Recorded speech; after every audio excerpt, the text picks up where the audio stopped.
chers ambassadeurs jeunes, distingués participants, mesdames et messieurs les invités,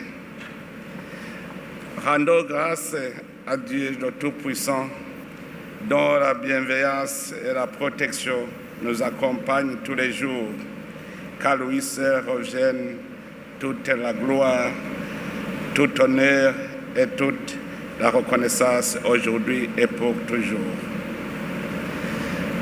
Excellences, mesdames, messieurs, chers et jeunes africains,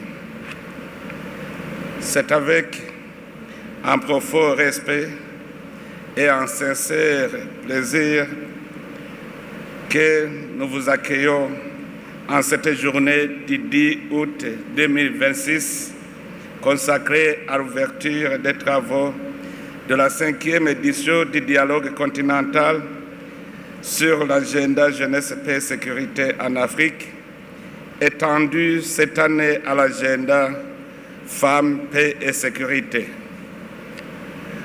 En ma qualité de président de la République du Burundi, de président en exercice de l'Union africaine et champion de l'Union africaine pour l'agenda jeunesse, paix et sécurité, c'est avec une immense joie que je vous souhaite à Bujumbura, consacrée capitale africaine de la jeunesse par la décision 868 de la 37e conférence des chefs d'État et de gouvernement de l'Union africaine, qui a institutionnalisé ce dialogue continental comme un événement devant prendre place chaque année ici à Bujumbura. Votre présence dans notre capitale économique est pour le Burundi un grand honneur. Elle témoigne de la confiance de notre continent, que notre continent place en cette ville devenue un espace privilégié de dialogue, d'innovation et de mobilisation de jeunes en faveur de la paix, de la sécurité et du développement durable.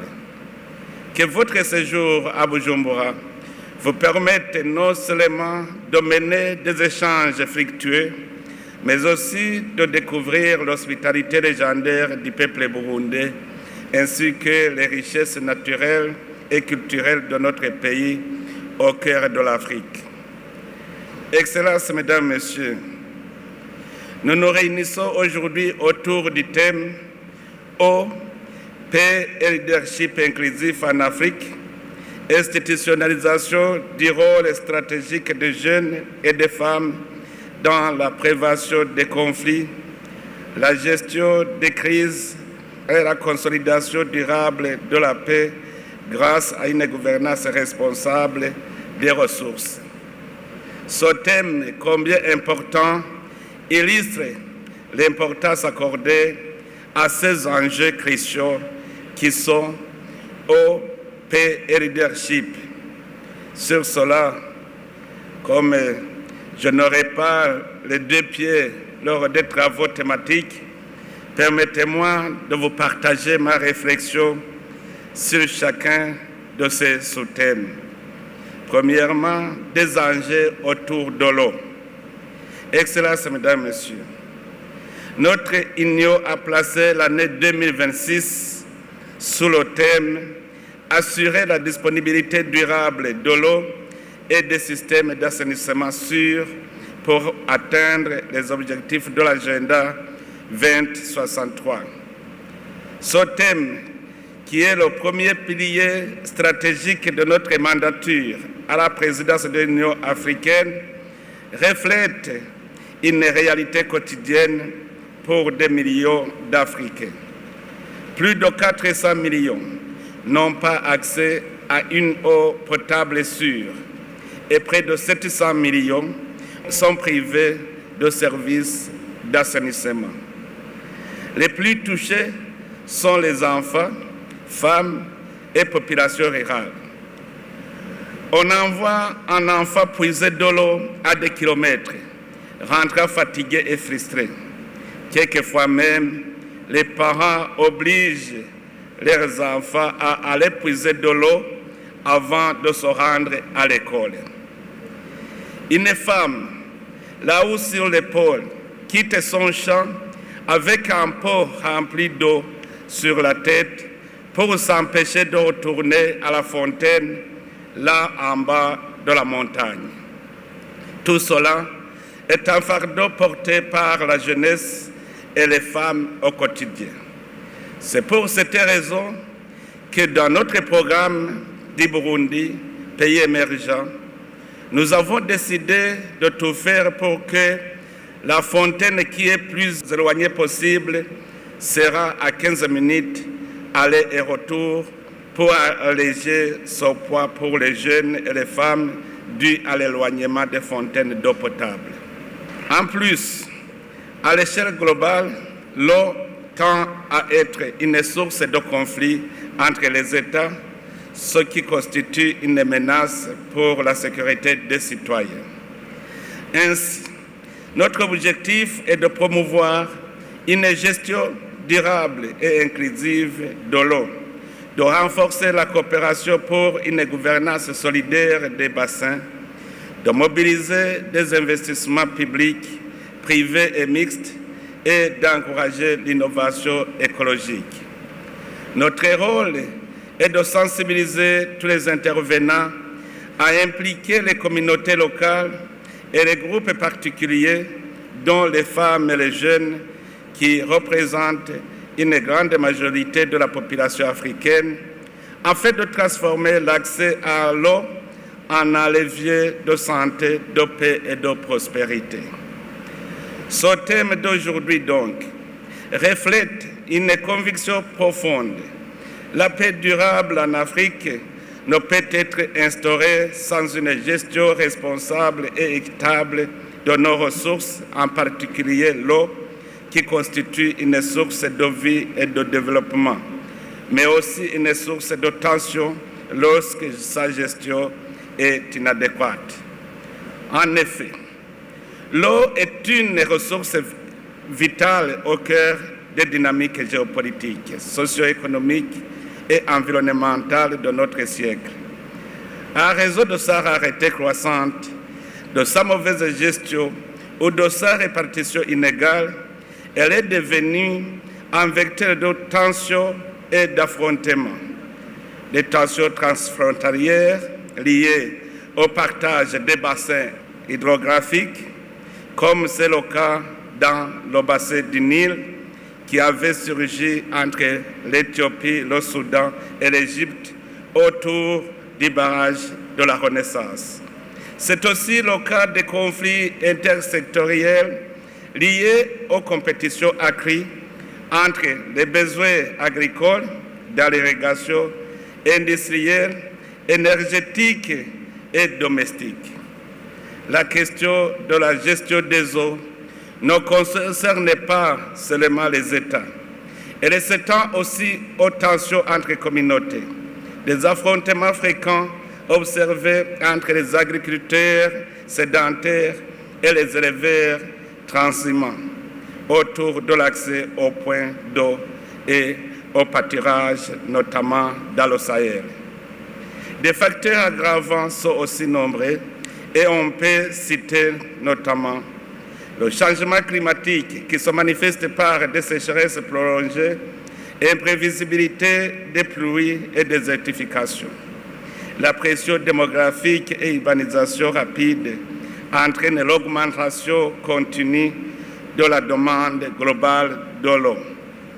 Ici au Burundi, c'est un exemple qui est flagrant, où la ville a augmenté plus de 10 fois, mais le rythme d'augmentation de la quantité d'eau reste petit.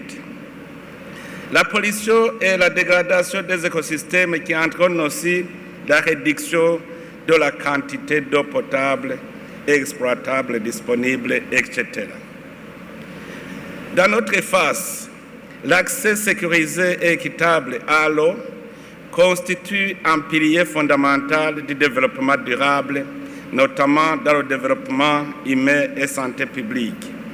Ainsi, dans le secteur de la santé et de l'assainissement, L'accès à l'eau potable et à des infrastructures sanitaires réduit considérablement la mortalité infantile et les maladies d'origine hydrique. Aussi, l'accès sécurisé et équitable à l'eau favorise l'égalité des genres et l'éducation. Comme je l'ai dit, la corvée d'eau incombe disproportionnellement aux femmes et aux jeunes filles. Réduire les distances d'approvisionnement libère du temps pour la scolarisation et l'autonomisation économique et contribue à prévenir les risques de violences fondées sur le genre. Pour le développement économique et la sécurité alimentaire, la suffisance en eau constitue un facteur favorisant l'agriculture et la souveraineté alimentaire. L'irrigation maîtrisée augmente les rendements agricoles, sécurise la production face aux aléas climatiques et garantit la sécurité alimentaire. En outre, l'hydroélectricité constitue une source d'énergie renouvelable majeure pour l'industrialisation des régions et l'alimentation des réseaux électriques.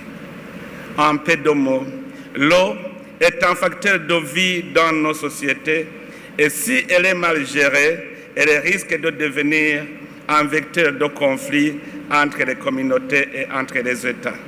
C'est pour cette raison que ce dialogue continental ne peut se passer de la question de l'eau. Excellences, Mesdames, Messieurs, l'autre sujet qui nous occupe dans le thème de ce dialogue est la consolidation de la paix et de la sécurité. En effet, le deuxième pilier de notre mandature est consacré à la consolidation de la paix et de la sécurité, fondement indispensable de toute ambition de développement durable et intégration régionale et continentale. Nous avons en Afrique des États en paix et stables. Nous avons aussi des États en conflit armé interne et des conflits entre les États. Mais nous avons aussi des pays à risque. L'objectif de l'Union africaine est de faire taire les armes et de consolider la paix en Afrique. En effet, nous nous focalisons sur la paix et la sécurité pour rendre l'Afrique une zone de libre-échange continentale et cela exige la paix et la sécurité pour rendre libre la circulation des biens et des services sur toute l'étendue du continent africain. Nous ne pouvons donc pas espérer gagner ce pari tant qu'il y a des guerres entre les États et des conflits armés internes aux États. Nous devons donc éradiquer le terrorisme et d'autres sources de conflits en s'attaquant à leurs véritables causes. En effet, les causes des conflits relèvent de trois ordres. D'une part, la faiblesse des institutions étatiques et la mauvaise gouvernance. D'autre part, les facteurs économiques et des ressources. Et enfin, les causes liées à l'héritage colonial et à la géopolitique. Premièrement, la faiblesse des institutions vient du fait que les dirigeants usent de la mauvaise conception des pouvoirs de l'État. Souvent, les leaders oublient qu'ils sont de vrais représentants de l'État qui mettent en œuvre les missions régaliennes de l'État qui sont l'obligation de protéger les citoyens, l'obligation de poursuivre et de juger les criminels. L'État, une seule langue, l'unité, la paix et le bien-être de tous les citoyens sans distinction. Une autorité étatique faible n'a pas les capacités d'imposer l'autorité de l'État et de garantir l'unité et la sécurité pour tous. Et quand cette faiblesse devient réelle, des individus se regroupent pour se protéger eux-mêmes et rivaliser avec les forces de l'État qui sont seules ayant le droit d'user de la force et responsables de l'application des lois. C'est cette rivalité qui, si elle est prolongée, aboutit à des tensions et à des conflits armés internes. Deuxièmement, sur les facteurs économiques et les ressources comme cause de conflit, vous remarquerez tous que les pays en proie au conflit sont des États qui ont de grandes potentialités de développement. Ce sont spécialement les pays du sud du Sahara, des pays qui regorgent des ressources naturelles. Ce sont malheureusement ces pays qui sont victimes de la convoitise et des autres puissances. Cela est aggravé par le taux de chômage élevé dans ces pays et, profitant de ce besoin pressant des jeunes, les détracteurs les recrutent pour les faire entrer dans des groupes, des escadrons de la mort, ce qui freine encore le développement de nos États. En effet, j'aurais toujours dit, la solution au problème de chômage n'est pas la guerre. Je définis le chômage comme le manque de quoi faire et son manque se cherche quand on est stable dans l'esprit. En troisième lieu, les autres causes de conflit dans nos États prennent naissance sur l'héritage colonial de nos frontières. En effet, la colonisation, dans le cadre de diviser pour régner, a tracé des frontières en regroupant les peuples sans considération de la cohésion nationale et en séparant les communautés homogènes pour favoriser les divisions au sein de ces territoires conquis par le colon. Cette cohésion nationale, remise en cause par la colonisation, est devenue la vraie source des tensions ethniques après l'indépendance jusqu'à nos jours.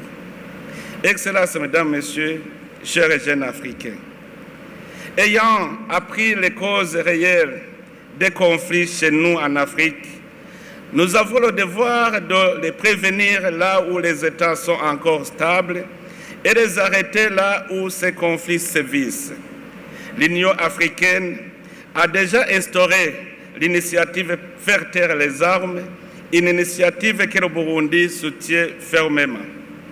Pour y arriver, je me penche sur le principe selon lequel, faute de combattants, la guerre est terminée. Mais aussi, faute d'objets, la guerre est terminée. Nous, les leaders, nous devons étudier les mécanismes de démobilisation des combattants ainsi que ceux susceptibles de participer aux conflits armés. C'est cela la démobilisation des esprits aussi. Pour ce faire, nous devons identifier ceux qui sont à même de participer au conflit et qui sont connus. Ce sont des personnes ayant encore de la force physique. Partout où il y a des conflits, les instigateurs sont des personnes âgées, tandis que les jeunes sont de véritables acteurs des conflits armés sur le terrain. Une fois que ceux-ci se désengagent des fronts, obligatoirement, les conflits armés prendront fin. Alors, déclarons ensemble, désengageons-nous de l'esprit belliqueux et bâtissons ensemble un havre de paix. Faisons l'Afrique un havre de paix. Je sais que c'est un engagement dur à mâcher et à digérer pour ceux qui sont déjà engagés dans la guerre, car ils se demandent de ce qu'ils peuvent avoir en contrepartie de leur sort du moment qu'ils ont le sang dans les mains. C'est ça le défi. Les jeunes doivent se demander où est-ce que je vais si je me désengage du front. Ce que je vous dis à ce jour, c'est que la paix et la sécurité sont la seule source de développement. On ne pourra pas combattre le chômage, on ne pourra pas éradiquer la pauvreté tant qu'on sera en guerre. Ainsi, je m'adresse à vous, les jeunes encore dynamiques. Changeons le narratif de l'Afrique. Faute de combattants, la guerre est terminée. Si la jeunesse africaine se désengage, la guerre n'aura pas lieu. Refusons l'invitation des leaders politiques qui nous présentent des programmes sans issue. Le chômage, ne vous y trompez pas, c'est manquer quoi faire et nous ne pouvons pas dire qu'en Afrique, on manque quoi faire. Nos terres sont encore vierges. Nous avons encore des ressources naturelles à transformer. Chers jeunes, l'emploi, vous le manquerez, mais le travail ne manque pas. Nous avons l'expérience ici au Burundi. On a fait une retraite de jeunes diplômés de haut niveau et on a trouvé que réellement, le chômage, ce n'est pas le manque d'emploi, c'est le manque de travail. Est-ce qu'on peut dire qu'en Afrique, on n'a rien à faire du moment que nous avons des ressources? Travaillons tant que nous avons encore la force pour ne pas regretter d'avoir perdu notre temps pour rien. Ne cherchons pas à travailler pour les autres. Be your own boss, parce que ceux qui vous emploient vous exploitent. Ils gagnent sur vous. Allez constater. Ce que vous refusez de faire pour vous-même, vous voulez le faire pour les autres. Et ce sont ces autres qui gagnent sur vous. Je m'adresse aussi à vous les femmes. Vous les mamans, vous êtes un groupe très important dans nos sociétés et aussi un groupe privilégié. Pas parce que vous avez une force physique, mais parce que vous avez l'art de convaincre. Les femmes sont des victimes, mais elles ont aussi un rôle à jouer pour prévenir les conflits et pour démobiliser ceux qui sont au front. Dieu fait. C'est Marie qui a convaincu Jésus à changer l'eau en vin.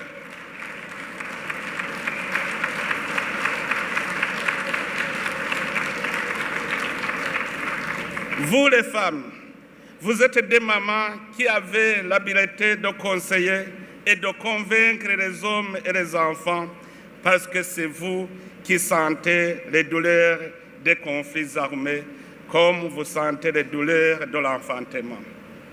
De ce dialogue continental, disons à nos leaders non aux conflits armés, appelons à la solidarité continentale contre les guerres et le terrorisme.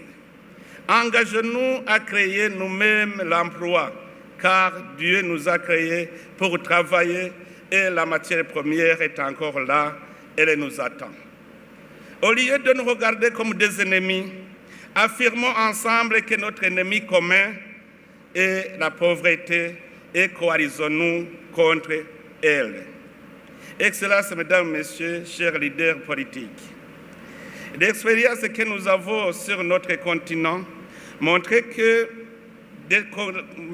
que construire une paix durable nécessite un processus inclusif de réconciliation, de renforcement de la cohésion nationale et de consolidation de nos institutions.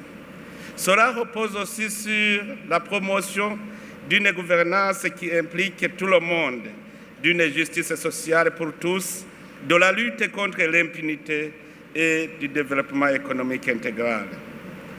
Nous ne devrions pas oublier de prendre en compte les facteurs de fragilité tels que la pauvreté, les inégalités persistantes, l'exclusion des jeunes et la marginalisation de certaines composantes de nos sociétés, notamment les femmes. À travers cette belle initiative, chacun de nous doit contribuer à une dynamique en pleine expansion sur le continent où la jeunesse africaine devient un véritable pilier pour prévenir les conflits, renforcer la paix et bâtir un avenir commun. Notre souhait est que ce dialogue continental fasse mieux connaître aux jeunes et aux femmes l'agenda africain de la paix et de la sécurité, tout en soulignant les rôles essentiels dans la renaissance africaine que nous espérons tous avoir se réaliser. J'ai le souhait de voir en Afrique se créer une nouvelle génération, une génération qui ne compte pas son avenir sur les mains des autres, une génération qui a un cœur apaisé, qui maîtrise ce pourquoi elle a été créée.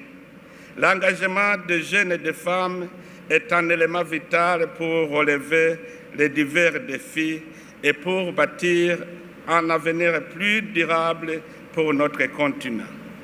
Les jeunes et les femmes longtemps écartés veulent se démarquer. Ils disposent des idées innovantes, de l'énergie et de la passion et sont prêts à agir pour apporter des changements. Il est impératif pour les leaders de les écouter, de les soutenir et de les inciter à prendre des initiatives en faveur du développement durable.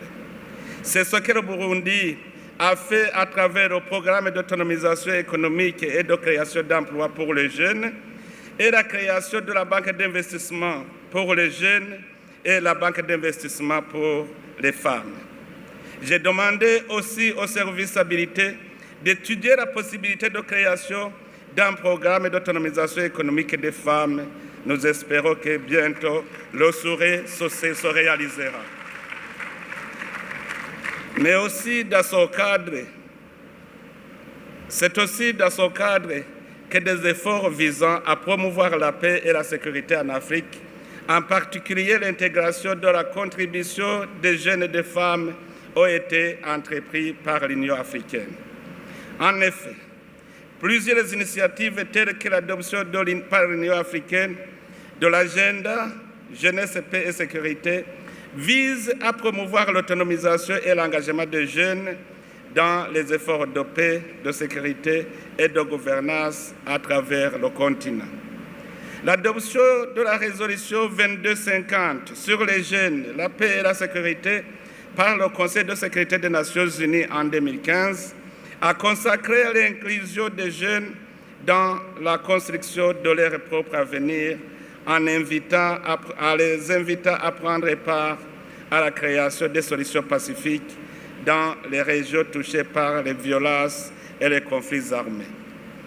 Excellences, Mesdames, Messieurs, distingués invités, chers jeunes et chères femmes, l'autre sujet qui doit nous occuper dans ce dialogue est la question du leadership inclusif en Afrique. D'abord, nous devons comprendre que le leadership est cette direction qui connaît où élever, amener le peuple dans le cadre du bien-être de tous. Tout le monde est né pour diriger, car tout le monde est né avec la mission de dominer et de travailler. Ainsi, le leadership ne compte pas sur l'âge. Le leadership est un esprit collectif qui crée ce qui peut être bénéfique pour nous tous. Le problème que l'Afrique a connu est que la colonisation nous a entraînés dans un système où tu peux vivre sans avoir fourni aucun effort. Ainsi, nos États sont devenus comme une vache laitière où l'on choisit celui qui dirige et lui qui donne à qui il veut et quand il veut.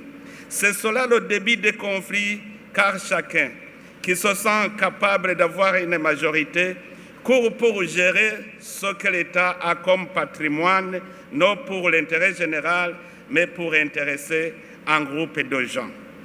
Il donne à qui il veut et quand il veut. C'est cela la dictature. C'est pour cela que la Déclaration universelle des droits de l'homme des Nations Unies de 1948, dans son préambule, stipule que considéra qu'il est essentiel que les droits de l'homme soient protégés par un régime de droit pour que l'homme ne soit pas contraint en si premier recours à la révolte contre la tyrannie et l'oppression. Les États doivent être régis par un régime de droit pour que chaque citoyen ait de la place pour s'épanouir. Mais là aussi, je dois souligner le droit de se conformer aux coutumes et aux droits des gens, car il y a ceux qui ont tendance à s'arroger un droit des peuples à disposer d'eux-mêmes. On appelle cela l'impérialisme. C'est le peuple qui doit décider comment il pourra orienter son destinée, son mode de gouvernance et son organisation et exercice du pouvoir de son État. Ainsi donc, le leadership inclusif en Afrique est une approche de la direction et de la gouvernance qui valorise la diversité sous toutes ses formes, genre, génération, ethnie, catégories socio-économiques et garantit que chaque individu participe activement aux décisions et au succès collectif. En Afrique, cette gouvernance s'inspire des valeurs ancestrales tout en répondant aux urgences démographiques et économiques contemporaines du continent. Ces valeurs ancestrales sont celles d'Ubuntu, de solidarité et d'unité. Ici, je souligne le concept Ubuntu. Ubuntu au Burundi, c'est ce qui est en moi et qui se trouve en toi. C'est ce sentiment que tu portes en toi et que tu dois transférer à ton prochain. C'est pour cela que tous les hommes se ressemblent. Ils ont été créés à l'image de Dieu. En Kirundi, si quelqu'un te dit « Ngirira ubuntu », cela signifie un sentiment envers moi et pitié de moi. Si on dit « umuntu n'uwundi », c'est une interpellation pour te dire que ce qui m'arrive peut t'arriver aussi. Donc, sauve-moi. Si on vous dit « umuntu n'ubuntu », c'est-à-dire que l'homme est cet esprit qui est à lui. Ici, chez nous, nous pouvons dire que umuntu yapfuye agenda, c'est un mort vivant. Vous le voyez, même s'il est autorité, il est mort vivant. Au Burundi, un leader doit être umuntu w'ubuntu, sinon on ne le respecte pas. Le leadership intwaro doit être composé des hommes intègres, abantu b'ubuntu, des hommes sensibles, hommes au majuscule, égal homme comme femme. Si on dit urahabera umugabo, même une femme peut être homme avec majuscule. Et l'homme avec minuscule peut ne pas être homme majuscule parce qu'il est mort vivant. C'est ce sentiment d'Ubuntu qui doit guider les leaders africains. Pour cela donc, le leadership inclusif met l'accent sur l'intégration effective des jeunes, des vieillards et des femmes et des personnes aussi présentant une incapacité physique mais ayant un esprit sain dans le processus de prise de décision et à de différents niveaux. Le thème central de cette année nous rappelle également que les jeunes et les femmes ne doivent plus être perçus comme de simples bénéficiaires des politiques publiques, mais comme des acteurs stratégiques dans la prévention des conflits, la gestion des crises et la consolidation de la paix. C'est cela l'égalité des chances, car tout le monde ne doit pas être dans la sphère de décision. Ce qui est essentiel est la liberté de chaque individu à se prononcer sur les politiques qui dirigent la nation. Ainsi, les groupes particuliers et majoritaires, dont les jeunes et les femmes, doivent avoir le droit de regard sur toutes les politiques qui dirigent la nation. Leur participation active à tous les niveaux de prise de décision constitue donc une condition essentielle à la construction des sociétés plus inclusives et plus prospères. Excellences, Mesdames, Messieurs, distingués invités, nous avons décidé d'associer les femmes à ce dialogue continental, car l'expérience a montré que leur participation à la prévention des conflits et à la consolidation de la paix apporte toujours une valeur ajoutée au processus de prise de décision. Oui, les mamans sont toujours des mamans, des porteuses qui connaissent les douleurs de l'enfantement. Ce sont elles qui connaissent la douleur de perdre un être humain. Il est honteux et humiliant et douloureux aussi de négocier la paix après avoir perdu des semblables qui ne peuvent être plus ressuscités.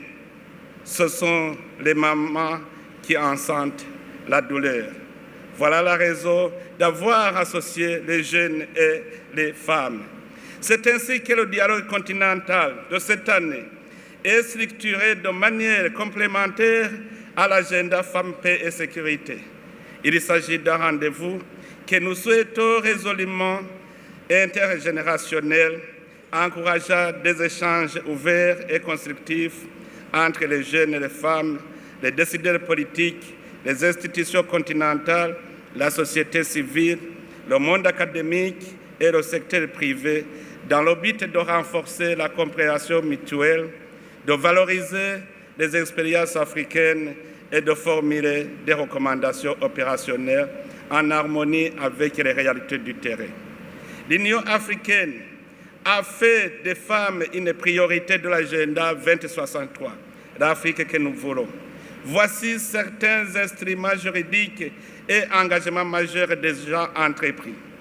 Le protocole de Maputo de 2003 à la Charte africaine des droits de l'homme et des peuples relatifs aux droits des femmes en Afrique, avec comme objectif d'éliminer toutes les discriminations envers les femmes, droit à la santé, à l'éducation, à la terre et lutter contre les mariages forcés. Convention de l'Union africaine sur l'élimination de la violence à l'égard des femmes et des filles en février 2025. 6 États ont signé, c'est l'Angola, le Burundi, Djibouti, Gambie, Libéria, RDC, etc. Et ils n'ont pas encore ratifié. Je remercie Mme Moulamura qui nous a rappelé et qui a demandé au président de l'Assemblée nationale de songer à ce sujet. Merci beaucoup, Madame. Sur cette base, nous avons jugé que l'influence des jeunes et des femmes sur le cours du monde reste prépondérante. En les associant au vrai sens du terme, aux initiatives de promotion de la paix, de la sécurité et de la stabilité en Afrique, les institutions concernées donnent de la visibilité aux contributions que les jeunes et les femmes apportent au monde aujourd'hui et à celui de demain. Excellences, Mesdames, Messieurs, l'Afrique doit impérativement investir dans des solutions offrant aux jeunes et aux femmes de réelles possibilités de se lancer dans des activités qui leur permettent de réaliser leurs rêves et de convenir des architectes de leur propre destinée. Dans le domaine du leadership, les femmes africaines ne sont plus en retrait des décisions. Elles sont de plus en plus en avant. Comme déjà prôné par l'Union africaine que nous présidons actuellement, la participation des femmes en politique est essentielle pour une bonne gouvernance démocratique et la réalisation de l'agenda 2063. Aussi, l'Union africaine doit continuer à pousser pour avoir plus de femmes dans les processus de paix et les opérations de maintien de la paix, tout en considérant leurs forces physiques. Excellences, Mesdames, Messieurs, le thème qui nous réunit aujourd'hui nous invite à regarder bien au-delà de cette salle. Il nous oblige à réfléchir à l'Afrique que nous voulons construire ensemble au cours des prochaines décennies, car nous entrons dans une période décisive de son histoire. D'ici 2050, l'Afrique comptera près d'un quart de la population mondiale, sans considérer les fléaux qui puissent nous surprendre. Cette évolution constitue une responsabilité immense, mais aussi une opportunité sans précédent. Aucun autre continent ne dispose à son talent d'une telle réserve de talents, d'énergie, de créativité et de capacité d'innovation, en plus des réserves naturelles dont nous disposons. Cette réalité nous impose donc un changement de regard. Pendant trop longtemps, la jeunesse a été perçue essentiellement à travers les difficultés auxquelles elle est confrontée. Le chômage, les migrations irrégulières, notamment en prenant la mer au risque d'y laisser les repos, les conflits ou encore les effets du changement climatique. Nous devons désormais la considérer pour ce qu'elle est réellement, le principal moteur de la transformation de notre continent. Moi, j'en suis témoin ici au Burundi. Je suis fier de ma jeunesse en tant que père de Burundi. Il en va de même pour des femmes africaines. Leur contribution à la prévention des conflits, à la médiation, à la cohésion sociale, au développement économique et à la gouvernance est aujourd'hui incontestable. Pourtant, leurs compétences demeurent encore insuffisamment mises à profit dans de nombreux domaines. Ici, je fais des tours dans la campagne du Burundi et je vois très tôt le matin des cercles de femmes qui prennent des décisions sur ce qu'elles vont faire pendant la journée, alors que les hommes dorment. Oyez les femmes. Quand je fais des visites improvisées à la campagne, je vois toujours des cercles de femmes alors que les hommes dorment encore. Excellences, Mesdames et Messieurs, l'autre point du thème de ce dialogue concerne le développement intégré et la gouvernance responsable des ressources. Une gouvernance responsable des ressources en Afrique que nous prônons est une gestion transparente, équitable, inclusive et durable des richesses du continent, qu'elles soient minières, énergétiques, foncières, hydriques, forestières ou fauniques. C'est également un arsenal de réponses coordonnées face à la prédation de nos ressources. L'enjeu central est de briser le paradoxe dit de la malédiction des ressources, où l'abondance de matières premières coexiste avec la pauvreté et l'instabilité. C'est un combat pour transformer ces richesses en véritables leviers de développement socio-économique et de paix durable. Et dans tout combat, nous devons aligner nos meilleurs soldats, les jeunes et les femmes. Notre devoir est de lever les obstacles qui entravent leur pleine participation à la vie politique, économique et sociale de nos États. L'agenda 2063 nous offre une vision claire, celle d'une Afrique intégrée, prospère et en paix, portée par ses propres citoyens et occupant toute sa place sur la scène internationale. Cette vision ne pourra être réalisée que si nous investissons davantage dans notre capital humain, qui demeure la ressource la plus précieuse de notre continent. Nous avons franchi des étapes importantes. La zone de libre-échange continentale africaine, ZLECAf, ouvre des perspectives nouvelles pour nos économies. Les projets d'intégration régionale rapprochent progressivement nos peuples. Les investissements dans les infrastructures, le numérique et l'innovation transforment déjà plusieurs secteurs de notre développement.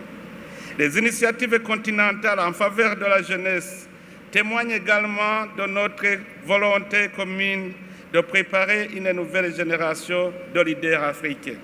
Cependant, ces avancées ne produiront pleinement leurs effets que si elles s'accompagnent d'une paix durable, car le développement et la sécurité ne peuvent être dissociés. Les conflits détruisent les infrastructures. Ils brisent surtout les trajectoires humaines. Chaque jeune est privé d'éducation. Chaque femme contrainte à fuir son foyer. Chaque communauté divisée représente une perte pour l'ensemble de notre continent. C'est pourquoi je demeure convaincu que l'investissement le plus rentable que l'Afrique puisse réaliser aujourd'hui est celui qu'elle consacre à sa jeunesse et à ses femmes.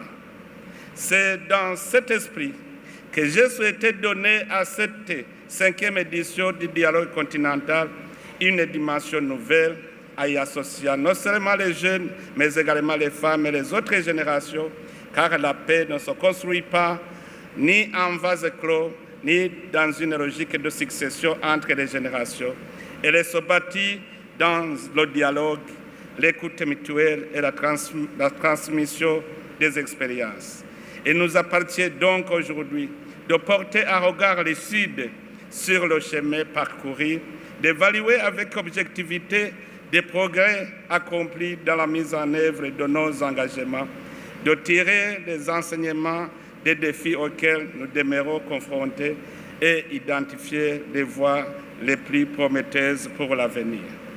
J'attends de cette rencontre qu'elle débouche sur une feuille de route ambitieuse réaliste et fédératrice, capable de mettre en synergie les nombreuses initiatives portées par l'Union africaine, les États membres, les communautés économiques régionales, les partenaires ainsi que les organisations de jeunes et de femmes.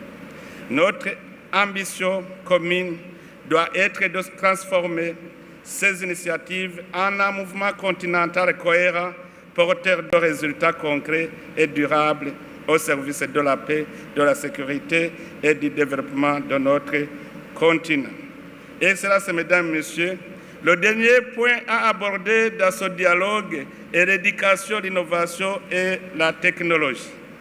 En développant les compétences de nos ressources humaines, en favorisant leur accès à l'éducation, aux nouvelles technologies, au financement, à l'entrepreneuriat et aux responsabilités publiques, nous préparons une Afrique plus sûre, plus compétitive et plus solidaire. À cet égard, l'innovation doit devenir un véritable état d'esprit. L'Afrique ne saurait se contenter d'être un consommateur de technologies développées ailleurs. Elle doit être un espace où les idées naissent, où les solutions se construisent et où les innovations répondent d'abord aux réalités africaines.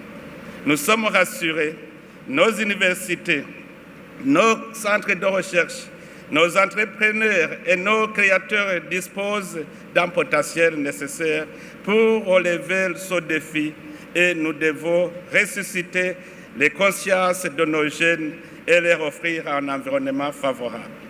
Les pays développés ne nous dévassent à rien. Ils sont des hommes et des femmes intelligents comme nous, Africains.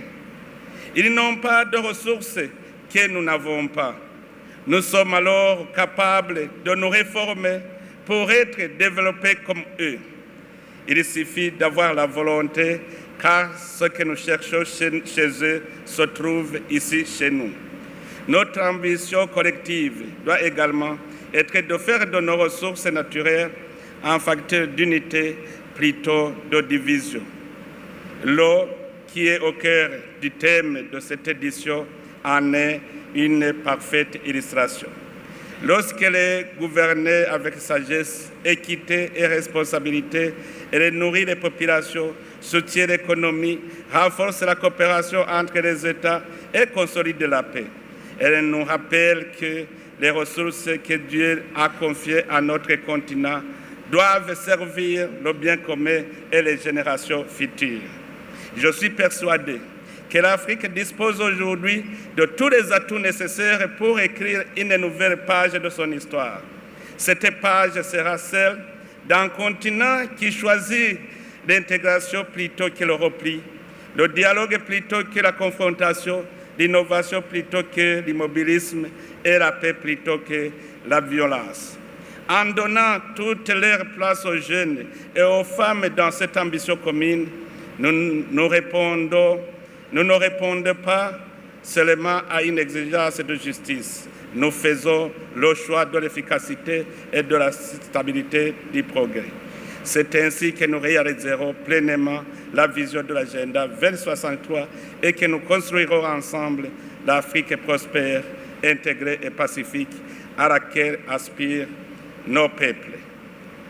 Excellences, Mesdames, Messieurs, je ne terminerai pas mon propos sans remercier tout le monde qui s'est impliqué pour la réussite de ce dialogue. Ici, je mentionne les jeunes burundais, les institutions, les partenaires au développement, les Nations Unies, l'Union africaine et les organismes internationaux. Vous tous qui vous êtes impliqués pour la réussite de ce dialogue, je vous remercie beaucoup. Excellences, Mesdames, Messieurs, ça, c'était mon souhait. C'est ce que je voulais contribuer pour faciliter le dialogue que vous allez entamer tout à l'heure. Car il serait plus légitime que dès maintenant, tous les jeunes et femmes braves, Inkerebutsi en Afrique, soient encouragés à créer un espace panafricain qui leur permettra de s'exprimer librement au profit de l'agenda de l'Union africaine. Ici, je parle d'Inkerebutsi parce que chaque année, au Burundi, nous sélectionnons les jeunes qui se sont distingués. Ce sont des Inkerebutsi, des braves jeunes. Je recommanderais aussi qu'en Afrique, il y ait cet événement de détection des jeunes qui se sont montrés braves. Soyons tous disponibles pour aller vers cette Afrique que nous voulons. Afrique fière de son identité, acteur mondial fort et centre son développement sur ses citoyens. Ainsi, c'est sur ces vœux que je déclare solennellement ouvert les travaux de la 5e édition du dialogue continental sur la jeunesse, la paix et la sécurité, et femmes, paix et sécurité, organisé sous le thème Eau, paix et leadership inclusif en Afrique, institutionnalisation du rôle stratégique des jeunes et des femmes dans la prévention des conflits, la gestion des crises et la consolidation durable de la paix grâce à une gouvernance responsable des ressources. Je vous remercie beaucoup. Que Dieu vous bénisse.